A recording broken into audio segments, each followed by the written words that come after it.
Hello, friends. Welcome to ThinkerViews podcast, where we share our book reviews with you. Author John Grisham's thrillers have been popular with readers for many decades now. He brings to life the world of lawyers and courtroom, but also the social and cultural life of the southern states of USA. We have read and discussed a few of his works here at ThinkerViews, including The Testament, The Summons, The Brethren, Skipping Christmas, and Theodore Boone Kid Lawyer series.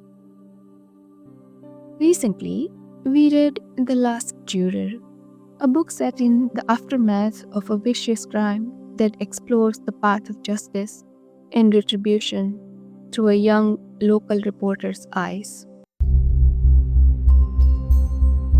Let us take a look at the cover page of this book. The cover page is simple when it was published first. The designer has tried matching it with the other books of John Grisham as newer editions have been published. Eventually, as the time progresses, each new edition came up with a little different and sometimes better cover page. We have included some of them in the review article on the blog. The one we are discussing now shows a jury bench empty where the prominent seat is in focus.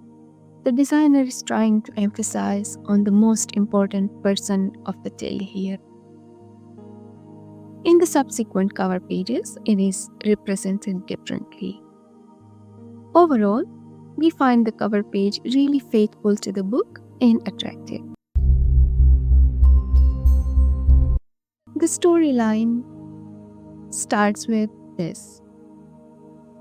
After decades of patient mismanagement and loving neglect, the Ford County Times went bankrupt in 1970. And from this adversity arises an opportunity for young Willie Traynor, who has drifted through a few years of journalism at college, to land into the world of local paper.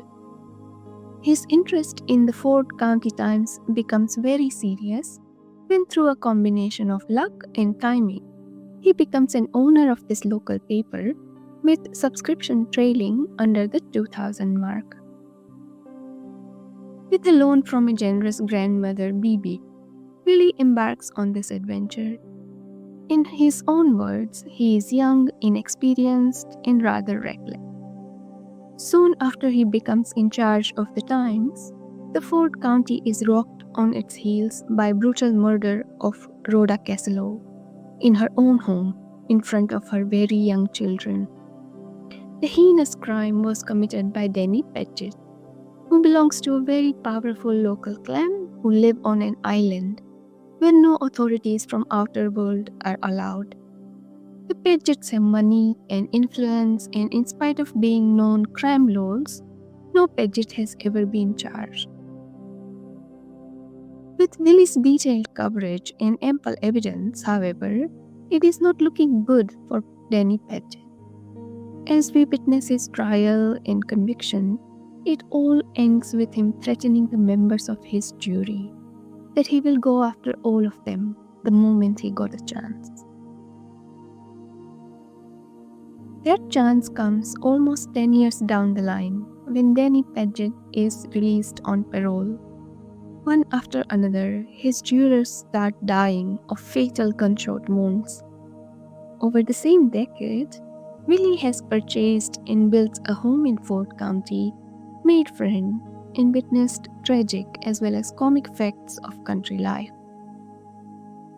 He has an offer on the table to sell his now successful paper and walk away with no need to work anymore.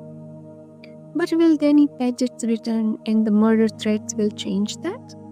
How many people will die before this tragic saga comes to a conclusion? Here are our thoughts, views, and review for the book.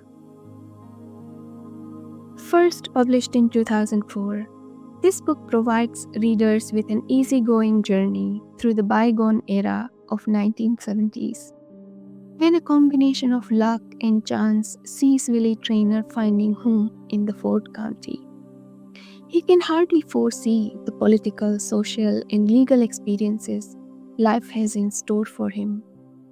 As he learns to run the local newspaper by projecting the image of a hardcore, reckless young man from outer world, the Ford County slowly accepts him for what he is. The second prominent character is easily Miss Kelly. Her extraordinary heritage, her excellent southern hospitality, and her family filled with highly educated children make a good story for a young reporter. But more than that, he finds a friendship that becomes a lifelong association. Through her, the author shows us the social conflict and struggle of the African Americans of the time. The desegregation of schools take place in the narrative, and we see the reactions around it. Strong and bitter words indicate a weak cause. The book starts with a brutal murder, and the legal proceedings stemming from this murder drives the narrative of the novel. Through the court trial, where Miss Kelly becomes one of the first black women to sit on a jury, through to the imprisonment, the parole system, and the end of sentencing, which starts another spree of murders. All this keeps the reader interested in what happens next. In these years, the town grows and shrinks. A bargain supermarket announced the end of an era for the market square of the small town. The Vietnam War divides the nation and small communities alike. And I think that's another strong point in favor of the book. It paints the picture of Ford County, of this corner of USA, its small town economy, its inhabitants including the law-abiding and the lawless, the gun-wielding, the local politicians, the celebrations, and the sorrows. It is a community that comes alive on the pages of this novel and will keep you interested in reading it.